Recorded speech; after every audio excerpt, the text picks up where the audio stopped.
তোমাদের শহীদ নামের ঔজ্জ্বল্য কিছুতেই মুছে যাবে না। তোমাদের আশা অগ্নিশিখার মতো জ্বলবে। এই বাংলাতে থাকবে কেবল প্রতিশোধ এবং বিজয়ের আনন্দ।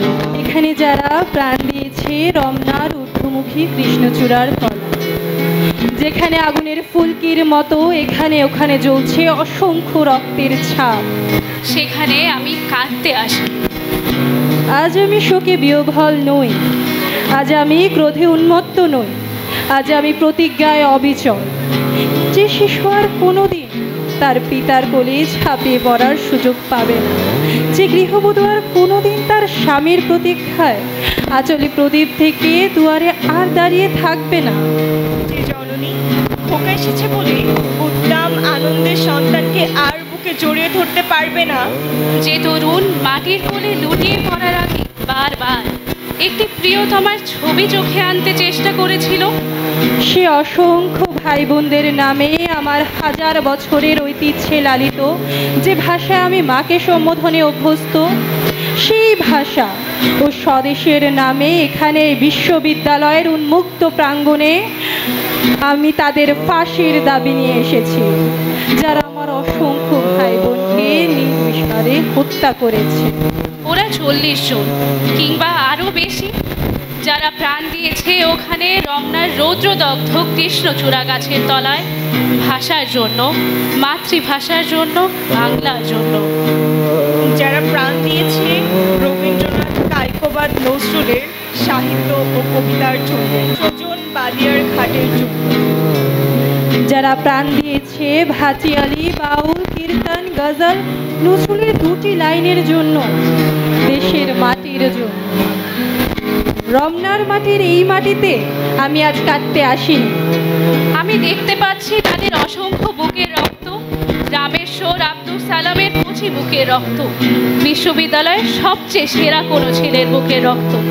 আমি দেখতে পাচ্ছি তাদের প্রতিটি রক্তকণা রমনার সবুজ ঘাসের উপর আগুনের মতো জ্বলছে, জ্বলছে আর জ্বলছে একটি হীরের টুকরোর মতো।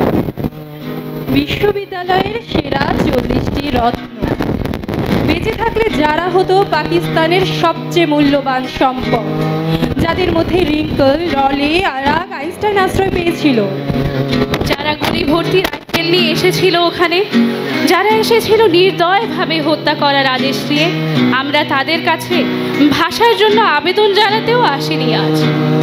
আমরা এসেছি খুনি জালিমের ফাঁসির দাবি নিয়ে। আমরা জানি তাদের হত্যা করা হয়েছে, নির্দয়ভাবে ওদের গুলি করা হয়েছে। ওদের কারো নাম তোমারই মতো ওসমান, কারো বাবা তোমারই বাবার মতো হয়তো কেরানি, কিংবা পূর্ব বাংলার নিভৃত কোনো গায়ে কারো বাবা মাটির বুক থেকে সোনা ফলায়, হয়তো কারো বাবা কোনো সরকারি চাকরি। তোমারই আমারই মতো তারা হয়তো আজকে বেঁচে থাকতে পারতো। আমারই মতো কোনো একজনের হয়তো বিয়ে দিনটি পর্যন্ত ধার্য হয়ে গিয়েছিল।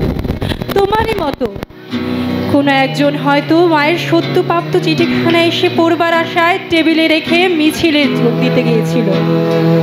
এমন একটি মূর্তিমান স্বপ্নকে বুকে চেপে জালিমের গুলিতে যারা প্রাণ দিল, সেই সব মৃত্যুর নামে আমি ফাঁসি দাবি করছি। আমি ফাঁসির দাবি করছি যাদের আদেশে দুর্ঘটনা ঘটেছে তাদের জন্য। ফাঁসি দাবি করছি যারা মৃতদেহের উপর দিয়ে ক্ষমতার আসনে আরোহণ করেছে সেই বিশ্বাসঘাতকদের জন্য। সেই মাটি থেকে তোমাদের রক্তাক্ত চিহ্ন মুছে দিতে পারবে না সভ্যতার কোনো পদক্ষেপ। যদিও অসংখ্য মিছিল অস্পষ্ট নিস্তব্ধতাকে ভঙ্গ করবে একদিন, তবুও বিশ্ববিদ্যালয়ের সেই ঘণ্টাধ্বনি প্রতিদিন তোমাদের ঐতিহাসিক মৃত্যুক্ষণ ঘোষণা করবে।